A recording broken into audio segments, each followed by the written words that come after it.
Alright, good afternoon ladies and gentlemen, I'm Spooty Hungry. We're here for the FSL Singapore, Malaysia and Indonesia qualifiers. Right now we're going to bring you game 1, so we'll be jumping to Champion Select very shortly. How are you feeling about this game today? Well, this is the lower bracket, so tends to be a bit more safe, as we like to term it, because the teams right now, if they lose, they are out of the tournament, so they're all looking to push forward to the later stages of the lower brackets. And of course, the way it works is that if you just win all the way for today, you do proceed on to the finals, and you might have a chance to play in the finals later today, in the best of 3, to represent Singapore, Malaysia, and Indonesia in the FSL Elite Tournament later in September.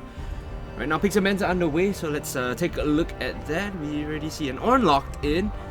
Silas, Morgana, and Jarvan were the bans. Meanwhile, on the opposite side, it's going to be the Sejuani, no surprise. Ari, Jinx, and Tristana were the bans there. Instead, will be the Caitlyn, so maybe a bit of last-minute changes coming through. Caitlyn, Morgana not available. Caitlyn, Nami might be the option. Yumi is still open too, which was a bit more popular yesterday than we expected. But overall, interesting show on the ADC this early on. Yep, oh, that's a Karthus hover.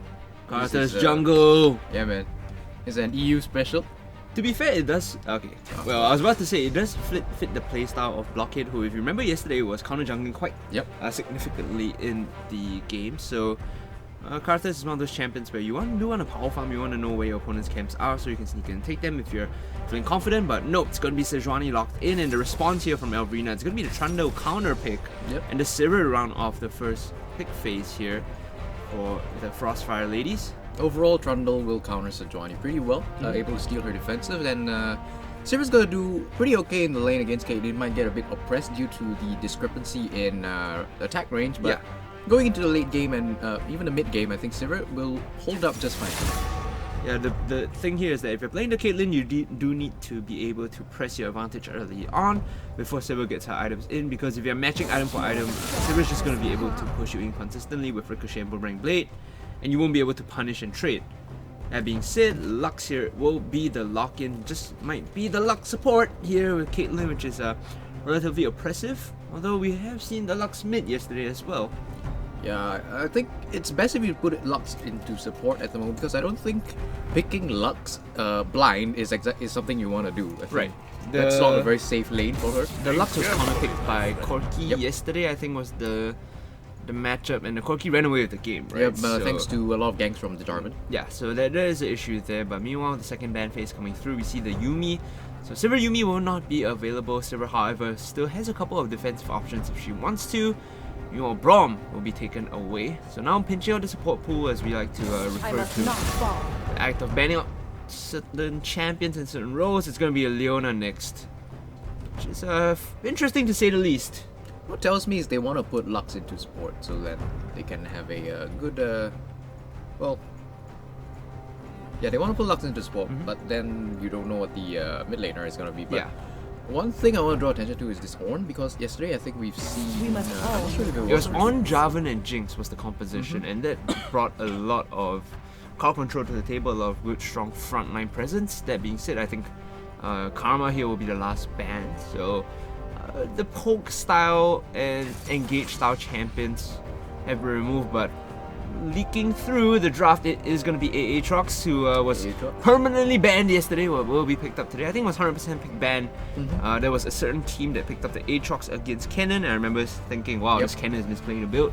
That being said, it will be Aatrox locked in as the 4th and possibly a last pick, counter pick here from mid lane on the red side for Parabellum. Alright, oh no! Sivir Rakan! Why? I could see the idea here, right? So if you're thinking, oh well, we want to play the hard engage against Caitlyn Lux, there is that sort of option, you know, when you do hit level 6. But the problem is when you play Sivir against Caitlyn, you're just content pushing the wave out and playing safe style, right? You want to play non-confrontational, you don't take any standing trades. There will be a Xerath here locked in, but along the same lines, if you're playing that style, Rakan is free to roam, and Sivir can just push the wave in, so then you have a bit more of a additional strength on the map with the roaming Rakan. That's fair, but with Rakan's changes, I really don't think it's something that's worth picking without the Xayah. Of course, FrostFire, feel free to prove me wrong here. I actually did try playing Xayah Rakan yesterday in like a rank 5 flex Q kind of thing. Last pick Aurelia here was banned out quite a lot yesterday too, so we'll see double melee solo laners together with Sejuani, so the power of this composition extremely strong now. But to go back to your point and digress a bit, Silver Rakan, not as good as Xayah Rakan definitely, and knowing that the Xayah was left open leaves a lot to be desired rather, because the strength of it, I tried it myself yesterday, it's actually really oppressive. Xayah Rakan level 1, level 2, the moment you hit your power spikes in terms of positioning, because Xayah Rakan is not so much like items based, it's also like positioning based in the lane. If you jostle for positioning and you win, you just control the whole lane itself because of the feathers, because of the grand entrance knockup. Your opponents consistently have to like dodge around specific hotspots in the lane. That's the thing about Rakan. I think if you wanna, it really actually comes down to the pilot. I think whether or not you're able to find the opportunities to go in for those sorts of oppressive picks. I think if you cast your mind back to yesterday, we actually saw Xayah picked and then Rakan was open, but they went for Nautilus instead. Yeah. So I think that's also a very oppressive lane. The Xayah Nautilus, it doesn't necessarily have to be Rakan, but it does the same thing. Essentially, you know, you get more guaranteed hard engage. You lose a bit more of the early lane presence in terms of being able to push the wave out and trade. But when it comes to team fighting, wow, Xayah and Nautilus was really strong. To talk a bit more about the composition here, remember that we do like to bring up the synergy between Sejuani and melee champions, and Irelia and Aatrox are both champions that can proc permafrost very well and bring additional CC to the table. So if you think about that list that I always keep in the back of my head about Sejuani synergies, there is Camille, there is Jace, and there is Renekton. But one more on the list that we don't see all too often is the Irelia as well. The problem here is that the Irelia has a bit more of a iffy engage potential, meaning to say that she doesn't have guaranteed CC like the others, right? She has to land the flawless duet before any CC is confirmed, whereas compared to Renekton and Camille, they're more reliable and on demand. But against an rather immobile Xerath, I think if Sejuani is able to come in early and pop, the defensive summoner spells, the barrier and the flash, I think that is one lane that Xerath can die a lot in, so that's something she has to definitely be very aware of. Yeah, I think so. And looking back at the draft, one thing I want to question, or at least a call into question, is the idea of this Trundle pick here by Elverina. As the jungler for FrostFire yesterday, we saw she was responsible for a lot of the calls going in on Jarvan, I believe. We were looking some of them not that good. Yeah, some of them not that good, right? But looking at the draft in itself, it seems like they were prepared for this Sejuani pick, because what they did was they first banned I'm sorry, Tanya, I'm talking about the rank 5s. They first banned the Jarvan to leave the Sejuani open. And it seems like, okay, well, they're guaranteed to pick Sejuani. We know that we can counterpick with Trundle because they're almost always going to go for Sejuani if Jarvan is taken. So the adaptation here is, if you're playing Sejuani, you got to take Fleet Footwork. You can't play Aftershock because then Trundle just decimates your defenses. Yeah, but I definitely like the adaptation coming in here. I think this is the sort of tournament adaptation that we like to see. I think all teams, they went back, they're like, okay, how do we deal with Sejuani? Yeah, we ban the Jarvan, we give it to them, and then we lure them into a trap. So hopefully, as the day progresses on, we might see Sejuani and Trundle just phase out a little bit. It makes sense though, because like it's a continued day tournament of sorts, like day 1, day 2, right? And that's a great point you bring up. The idea of, well, Ben Jarvan, someone else is going to take Sejuani because that's been the pattern the whole day. It's either one or the other, right? And now we prepare our counter pick. Now we know, okay, well, we can draft along the lines of the Trundle because now we have a decent front line and tank shredders as well. So we buy a lot of space for the Sivir and Seraph to sort of deal damage later on in these fights. But overall, tournament metas are a ever-changing, ever-adapting style when it comes to lands, and today we finally see Aatrox and Irelia slip through because suddenly the priority of the Aatrox not so high anymore. I mean, Aatrox keeps distracting me from my thoughts. I love it when I do Aatrox and you're just get tilted. You think about the Key and Pew skit, sure. I wasn't even thinking about it. Thank you now. AAT rocks. AAT rocks. Okay. Alright, we should hoping to see the Fleet Footwork here coming from Sejuani. Nope. Unfortunate, but on the loading screen you might be able to see this. So the problem now is that if you play post 6 team fights, if Sejuani opens up, Trundle will just shred her defenses because how Aftershock Sejuani works is you Q in, try to hit your R. The moment you land either your Q or your R, the Aftershock procs. Because you CC'd someone. And then Trundle just walks in, oh, guess what? King's Tribute. And then steals all your stats down to a negative portion, right? And suddenly Sejuani isn't so tanky anymore. You don't have a front line anymore because Aatrox isn't going to be alone just sitting there soaking damage. It's free real estate for a Trundle. You just walk in, you steal the defenses, you go in, you're basically unkillable for a little while. And the fact of the matter is, this Trundle took press the attack, not Conqueror, not Grasp of the Undying, press the attack, and that means I'm going to stand and deliver. I want to take standing trades against whoever wants to fight against me, and overall, we should keep our eyes on the Trundle to pop off this game. And you can definitely do that because you can see right now the Trundle is supplemented by the Ornn, so the Trundle doesn't actually have to be that much of a front line, can itemize a little bit towards the press of the attack pick and allow the Ornn to be that beefy front line for the team. I think if you're Trundle here, you can pretty much do Cinderhawk into Trinity Force if you are hit, otherwise Warrior alone should give you enough strength considering you get decent tankiness from the Sejuani. Or, of course, it is conditional tankiness. See a bit of cheesiness coming in here. Oh, he got bounded up. It's so unfortunate, but early on the Grand Entrance is still available for her to use to get over the wall. Sophie there will manage to get out, and WTF2 Sophies this game. There's a one in mid and one in the bot lane, so we'll have to probably differentiate them somewhere along the way. Sophie and Sophie E. Oh, Sophie E. Alright, there we go. Keeping in theme with Key and Peele. Let's go. Man, alright, okay. Sophie E. Alright, Trundle's actually gonna get spotted out by that ward. It's gonna see her rather, go towards the red buff, so that's a bit of information advantage over for the red team. But on the other side though, there is a ward on the red buff, so they will see that Parabellum won't be taking that as the first buff. Yeah, at least you know where the jungler of Parabellum is starting right now. You can do the math and say, well, Sejuani's probably on her blue. And similarly, if Elvrina cuts past this wall, she will be spotted out by the red ward right there. So there you go. Pings will be down on the Trundle as she moves over to the Raptors. And personally, if you play Trundle, you know that Trundle excels in single target clears, not so much small camp clears, unlike a Silas, right? So I would have preferred if she skipped this and went straight to Grom Blue and then ganked the lane, actually. Well, at the moment, it's just being a bit of a sore thumb, just being spotted out by Parabellum. They should know where this Jarvan. Oh man, this Trundle is moving towards the top side now. Big scary guy, big pointy stick. It's more or less the same thing. Alright, Elvrina now moving over to the wolves, and you can see she's clearing this much more safely now. Meanwhile, on the top side, the trade's coming in. Lai getting knocked up. Try to charge in, but Conqueror is going to keep her topped up. And that's the thing about Aatrox, when your passive comes through and the Conqueror procs, you actually do heal quite a bit. Overall though, this the Ornn will be very comfortable just sitting in the top side healing up. And remember, through the passive, we'll be able to cheat buys in as opposed to teleporting to the lane. And this is what we tend to see, right? Aatrox does have a bit of an aggressive early game right now, but Ornn should be able to scale up in tankiness and be able to take these traits more comfortably later on in the game before Aatrox hits his items and finally comes back as a late game monster. So just a bit of a trade of power that we're going to see later on. The issue here is because you don't want to itemize Grievous Wounds on Ornn, it becomes very tricky to deal with the Aatrox later on.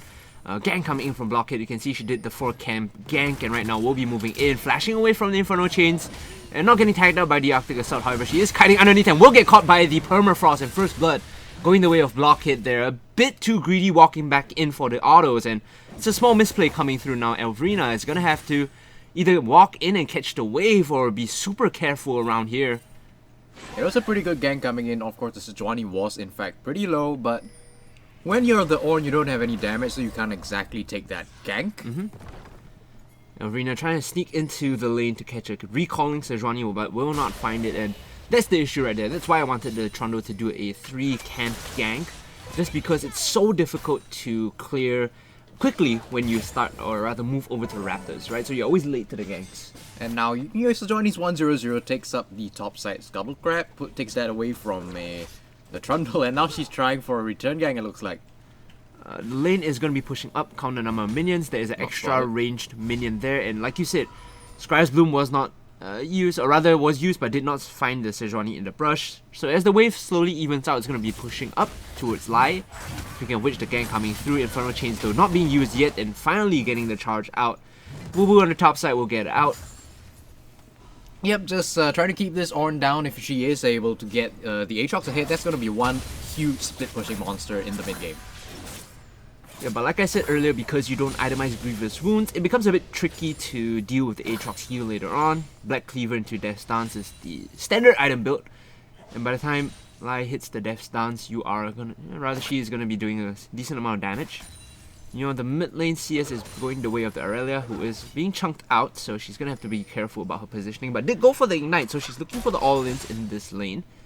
Will still manage to get a buy timing in, without sacrificing all too much. Meanwhile, bot lane is going the way of the Caitlyn, who is pressing her advantage pretty well, 40 CS to 30 CS, and this is what we expected with the Sivir Rakan, because you don't have the ranges to trade early on. You're going to get bullied out quite a bit in terms of auto-attack ranges. Yeah, 100%. I think we're seeing what's expected right now. Caitlyn is pushing up the lane on the bot side, and Xerath is having priority in the mid lane. So this is just the, how the early games should play out. No big discrepancies going on across the map right now. Both teams just playing pretty safe, except for multiple Sejuani gangs at the top side. I feel like we saw this yesterday with the Caitlyn Nami. They found a couple of solo kills. In fact, I think one solo kill in the bot lane. And we thought, well, this lane is going well. And then the rest of the opponent's team started coming down. 5-man parties in bot lane. Neutralized a lot of the strength that the Caitlyn had, so we'll see if the Sivir Rakan manages to do that this time. They only have one teleport though on the Ornn, so it might be slightly tricky. And that's the risk, isn't it, when you play Caitlyn? You push up a lot because of your range advantage, and that just gives the enemy jungle a window to come in for a gank like Trundle's trying to do now. Still being on the red side. Oh, that's a pretty poor 90 caliber net away. We'll have to force the flash out. Meanwhile, Barrow dancing in. Elvrina taking a good deal of damage across. Has to be careful about the positioning because in comes the Sejuani. Elvrina very low. Remember, there is great Lucent Singularity to find the kill, and now the second target, the bind as well. MVP plays coming through from the bloodthirsty support. The double kill. Bloop rather, is gonna get it. Meanwhile, here in the jungle, Sophie will be going all in, but no mana to speak of. Still looking for the damage down. Ignite is gonna be used. Last auto attack will get her to kill, but well timed coming through from Taki. Will get away from the solo all in.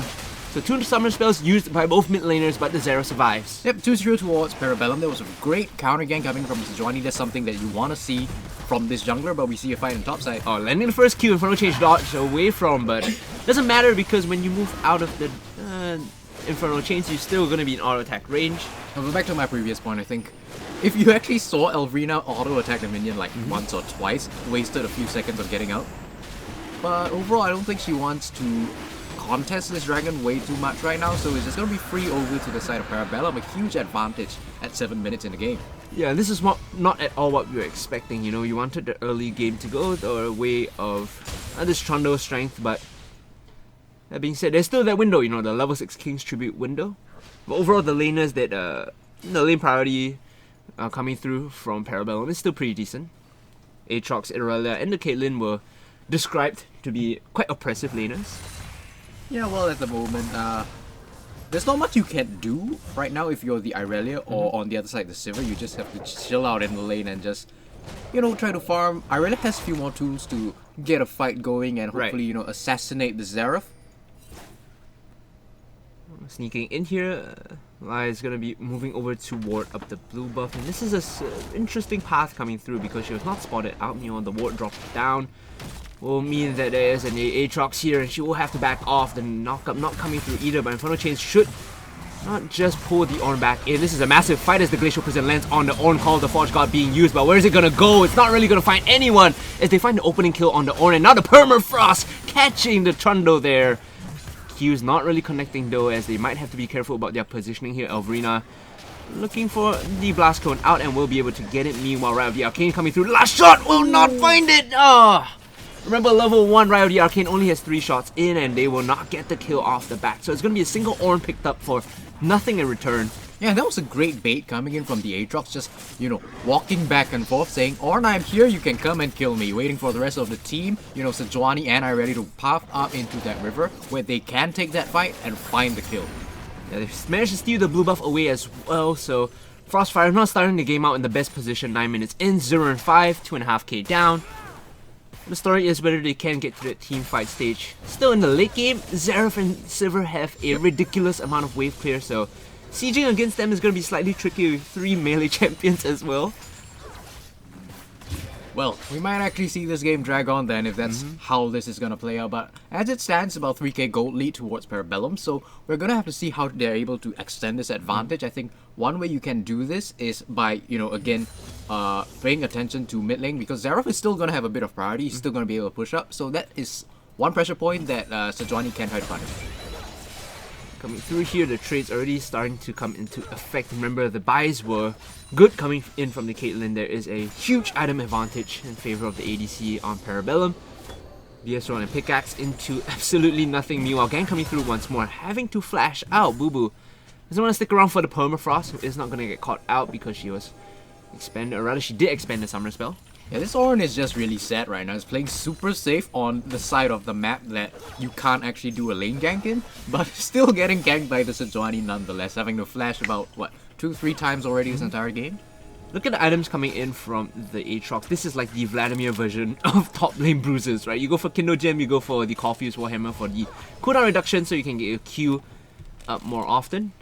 Meanwhile, coming in from the gang, the quickness being used. A good pillar will find the Caitlyn and round the arcane. $1 tree try. The last one is not going to connect as Sophie E is going to get the kill. Meanwhile, they swap over to the Rift Herald to get the objective there. What can FrostFire do here? Because they found a single kill, they committed multiple members, but they will not get anything more.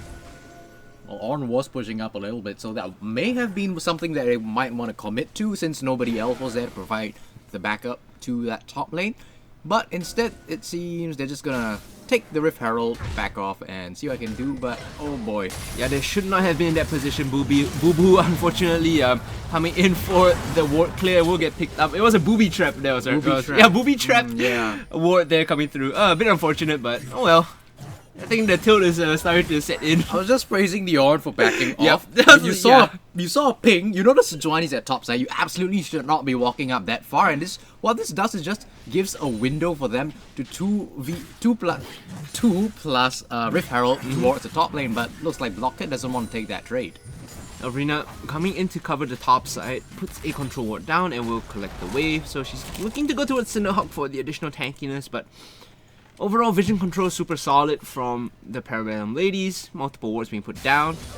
And full information of the opponents at majority of the periods of the game. Meanwhile, Binding is going to find the Zeref here as the stun comes through in reverse. Arcano Pulse only for a bit more damage. His AC in the hole is actually pretty decent coming through. Dalens might be able to get over this wall. Pill of Peacemaker not finding it, but the barrier used just in case, you know, you don't want to get caught out by a random Q. So a summer spell being blown by Taki there. Yeah, it's a good trade. Trade your mid laner's barrier for your support's flash. I think Parabellum's pretty happy with that, and what this does is it forces the mid laner away so they do have priority over this dragon. There's an item, or rather a back timing, that they collect here by forcing the damage down to the Zeref. So good read coming from Blue here in the bot lane, knowing that if we roam over, we get vision down, and we manage to chunk someone out. This is a absolutely free dragon for us. Yeah, but at the moment you can see that Aurelia is beginning to find a bit of advantage in the mid lane. Yo, speaking of advantage, he gets the Trundle in the jungle, uses the Vanguard's edge as well, but Trundle is doing pretty well. Oh, was that a failed flash? Elverina, unfortunate, uses the flash but does not go anywhere. Meanwhile, swiftness, or rather quickness, being used by Sophie E to get out.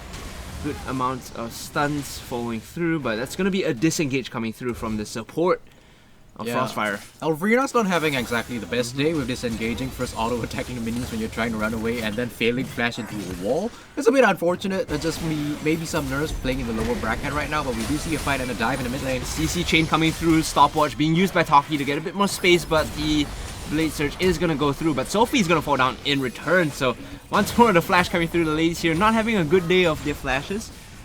Mid tier 1 will eventually fall though, so they should be able to collect the bounty on this structure. Meanwhile, topside solo kill coming through. 0-5-0, this Ornman. Early first pick not paying off. 0-5-0, and we have to credit this to Sejuani for coming up to the top lane and giving the Aatrox so much attention in the early game, allowing her to become this oppressive lane bully monster that is able to just dive you and take a kill. It makes sense why we saw so much prio on the Aatrox yesterday in terms of picks and bans, and coming in, being used together the Sejuani for the melee combo bonus on the permafrost. It's just that much scarier.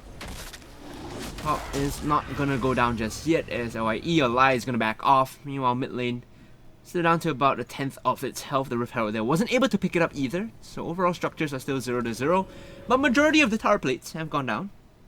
I could see, I'll have to step back for a little bit. I want to praise both teams really for having pretty good vision control at the moment, because you can see that in both jungles there are pretty deep wards, giving each team information on where the opposing jungler is. So something to praise, I think. Yeah, the discipline there is super important if you need to gather information. Wards are your first line of defense. That being said, multiple wards are being cleared out, so it's like they read your mind. They know, well, vision is of utmost importance here if you're playing this composition, and they will have to clear them out here. Sweepers coming through as well. This is what I like to see, junglers that actually actively buy sweeper, because if you go back on by the time you've done your third base as a jungler, if you don't have a sweeper, you're not doing your job. Yeah, never forget yesterday's Jarvan who just sat in the for 3 minutes with the ward until it expired. Big ol' feels bad, man, if you're a jungler sitting in a bush and seeing a ward expire right in front of you. Now in the bot lane, Sophie E's quickness is up. You could look to force a fight here if they want to, but Trundle's gonna have to hobble in, unfortunately. A lot of discipline coming through from the Caitlyn and Lux. Meanwhile, mid lane, Glacial Prison on to the Xerath, and the flawless duet on top of that is gonna secure the kill. Simple matter of chaining the CC there. It's pretty much expected when you have this combo synergy. Irelia Sejuani and Aatrox Sejuani are quite scary when you have to deal with that. You were talking about Irelia not having the most reliable engage, but you don't need a reliable engage when Sejuani dashes in and Glacial prisons up your opposing laner. So they do manage to pick up first turret gold, so that's even more of an advantage going to Parabellum. About 6k gold in the lead right now. If you notice that Glacial Prison was timed perfectly when Taki was casting her Arcano Pulse, because when you charge up your Q as Xerath, you are slowed down. Which means it's much harder for you to dodge away, and more often than not guarantees that any CC someone throws at you is gonna stick. Yeah, now that your mid tower is gone, I think Sejuani, as you can see on your map right now, is pinging towards the top side. They want to try this dive, and they definitely can. They want to take this tower, make it a 2-for-0. Oh, this is a problem here. You see, they put down a control ward, but no one realized. Oh, they will finally ping it out. Okay, so they know that there's someone here now, and they should be calling some reinforcements over as well. But instead, Blockhead is going to back off and steal the blue buff. Now, Xerath, even though she does have Lost Chapter, really does want the blue buff so she can maintain some semblance of lane control despite mid-tier 1 going down. You can't exactly step up that far and face check it right now anyway, because, again, your mid lane tower is gone. You don't have any vision of your own jungle at that area. Looking for the all-in top once more, this time calling over the Irelia, saying it's gonna be a party in top lane, and we do want top tier 1. Inferno Chain's gonna pull the Ornn back, and she has to dash into the wall, but that's not where you want to be. She even flashes away from the call of the Forge God. That is unfortunate. They're moving in for a turret, and now they're looking for the kills. Boo Boo should be the first one to go down as Rowdy Arcane comes through, dodging away from the shots, but it's already the Ornn that goes down first. Meanwhile, Elfrina should be backing off, but I think the Ignite is gonna cook her nice and well done. Yeah, that was a very good execution of a good idea. You want your top lane turret, you bring your Sejuani out there, you're like, hey, we're not confident taking this, Irelia, come on up. We make a party in the top lane, and we do manage to find the turret and take 2 kills. Yep. Finally finding the advantage there and converting it into some sort of structure advantage as well. Meanwhile here we will see the supports duking it out, but I think Sophie E doesn't want to take this trade despite having the Sivir there. Bot lane, the story has been back and forth, waves being cleared, no one really going down. Sivir's happy taking this lane to a slight deficit. You're down 10 CS, it's fine. You're down a couple of assists, it's fine. As long as no major kills go over or no major turret plays go over, Sivir should be okay in this lane. Yeah, you're absolutely happy taking, a 10 CS deficit if you're Sivir against a Caitlyn. At this point, you're going into the mid game. You shouldn't have much of an issue beginning to take those trades in team fights, as we see a free dragon go over the Parabellum. The Inferno, the Ocean, and the Cloud so far. As I like to call it, the Tempest Drake right now in this combination. Super deadly because not only do you get sustained to siege, you get some movement speed and damage as well. You're on the bot lane siege coming through, 4 members strong. There is no Irelia just yet. She's making her way downtown, walking fast. Yep, should see this tower falling within the next few waves, even though we do see FrostFire beginning to come and defend it. Might see a dive right now. I think Parabellum are in a bit of a strong spot, and they can sort of look for those sorts of opportunities. But that's the thing though, if you're Parabellum here, you have to dive. You can't siege up against Sivir Xerath because the wave clear is so good. But what you can do is you can play the 1-4 and send Irelia in the mid lane and say, you know what, we're not going to siege, it's just a fake out all along. We're going to take mid in a turret, and there's nothing you can do here to defend against us. Yeah, that's good macro play, acknowledging that your opponent is bringing a lot of resources to the bot side, so you can just take that mid lane turret for free. I don't think they should be contesting this blue buff. The ladies of Parabellum have the drop on this, and if you overstay, Glacial Prison is available, so be super careful is going to be the name of the game. The Binding Landing, and so is the Glacial Prison Elfrina, using the King's Tribute to get out. A good deal of CC on the backline as they dash in. The Charm is going to force the disengage, and all the ladies from Parabellum is going to have to back off. Just as I say that, the Binding for good measure on the way out. The quickness there used to disengage, but so far 0 for 0, no kills there. A bunch of summon spells being used, but overall, Prio goes back the way of Parabellum. Yeah, just good at disengage, but there was a lot of spells used to get your team out. But you do see the turret going down, and this is a result of FrostFire looking for a fight where they had no business looking for one. You take a look at the bot side jungle. That's not FrostFire's jungle. That's a lot of red wards for Parabellum. You have no vision here. Just sets up a perfect ambush opportunity for but the issue there, the thing there also I want to point out is that Elrina seems a bit disconnected. We were talking about how she shouldn't be contesting the red buff. She stuck around way too long. If we're being brutally honest, she was borderline inting there by staying for the red buff, right? And credit to her team, they chose not to handshake the fight. They say, well, the Trundle's caught, let's just all back out. Hawk on the hunt, run away. We don't want to fight in this jungle, no matter what. And at least they managed to keep their lives. They lose the bot tier 1, but they still stay alive. They don't open up the gold deficit even more. So they're still in this game. The wave clear is there. They can scale to that point in the late game, but it's looking more and more dire every minute. Exactly. Have to question a little bit what Elrina is trying to do on this. Trundle has seemed pretty clunky, if I'm being honest, this entire game. Both mechanically and a bit of macro... in the macro fashion? Yeah, is macroly over? No, macroly is not over. In macro fashion is good. In a macro sense is great. Macro sense. Okay. Macroly sounds like some sort of food you buy at a hawker center. Right, fair enough. I'll have one macroly with soup. Oh man, alright. But, okay. We do see FrostFire though. They acknowledge that they had a vision deficit in the bot side and begin to place wards in that area, so... They're contesting the top inner, and just to remind our viewers that are asking, it is a best of 1. There you go. Yeah, only the finals is best of 3. We are watching this while we are commentating. We like to keep interactive with our audience. Meanwhile, going in for the damage is Sophie with just a single E as she lands the flawless duet, and the quite a few Qs will come through to finish off the damage. That's 0-7 and 0 on this Arthur. She's not having a good day either, by any means. 0-7-0, like you said. What did you do at this point for Ornn? You just sit back and try to throw out ours? Maybe? I don't know. I want to say you carry on building tankiness, but right now you're sitting on one item and a bit uncompleted armor item, so that's just a big old feels bad, man. Speaking of which, Arena's gonna get caught out. The quickness not really being used to great effect there. Managing to CC up the backline with the last couple of seconds, but here comes the flank from the Aatrox, and she's gonna be decimating the backline. The stopwatch used by the Sivir isn't really gonna do all too much, as they all have to split and turn tail and run. Taki now the next target as the first Q connects, and the second is guaranteed to give the kill over to LYE.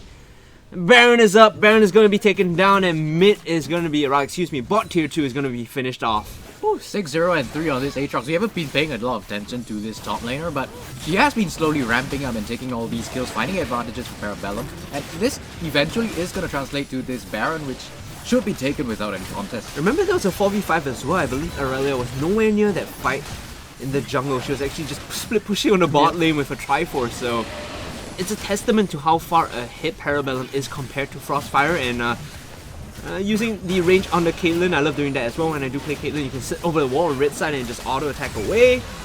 Scumbag support is gonna steal the Baron Nashor and get the 50 gold or 100 gold. All credit to this Lux who has been playing out of her mind this game. Yeah, 3-0 and 2. Feels bad if you're Caitlyn 0-1 and 4. Is like, am I still the carry here? Look at me. I am the carry in the bot lane now. Alright, okay. We do see another dragon being pinged down at the moment. You can see FrostFire is questioning whether or not Parabellum is taking it. It's going to be another Infernal Drake, so that's going to be a priority for both these teams. But if you're FrostFire, can you really contest this when you're this far behind? I think you try to turtle up and wave clear, maybe.